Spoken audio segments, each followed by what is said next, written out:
My sister shut off the Wi-Fi during a Fortnite match, so I burned her alive. Okay, that might sound insane, but just let me explain. Since we were little kids, my sister was always an annoyance. She would tell on me for the dumbest things, she would frame me for things she did, and she would always get her way. I was fed up with it. And on that day, the final straw was pulled.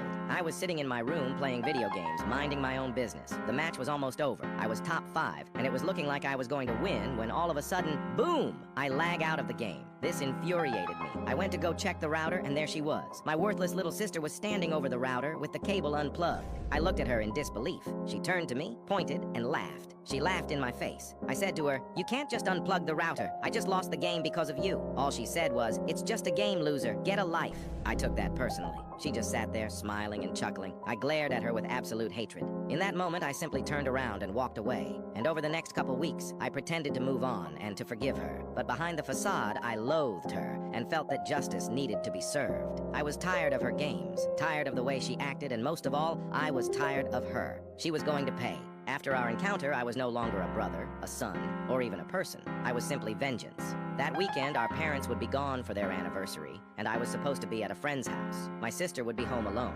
However, I didn't go to the friend's house. I pretended to leave, and then I stayed hiding in the shadows. I waited outside of the house until dark. That's when I made my move. Now, normally, all of our doors and windows would be locked, but I made sure to leave one window unlocked to sneak back into the house. Walking around the house to the unlocked window, I passed my sister's room. She was on the phone with one of her friends, laughing, chuckling. My anger only grew. How could she be so happy? It was as if she didn't have a care in the world. I quietly snuck in through the window. The house was completely quiet, other than my sister's faint laughs from across the hall. I made my way into the kitchen. There, I turned on the oven and the stove to maximum heat. I threw paper towels and rags on top of it to speed up the process, and before I knew it, the kitchen was up in flames. The heat was overwhelming, and somehow my sister didn't notice it yet. I quickly climbed back out the window. Outside, I ran over to her bedroom window. Looking through it, she was laying on her bed talking to someone on the phone with earbuds in. She couldn't hear the fire raging throughout the house. It was perfect. In the blink of an eye, the fire reached her door, and you could see the red-hot glow from underneath it. My sister finally noticed it. She ran over and tried to open the door, but the doorknob burned her hand.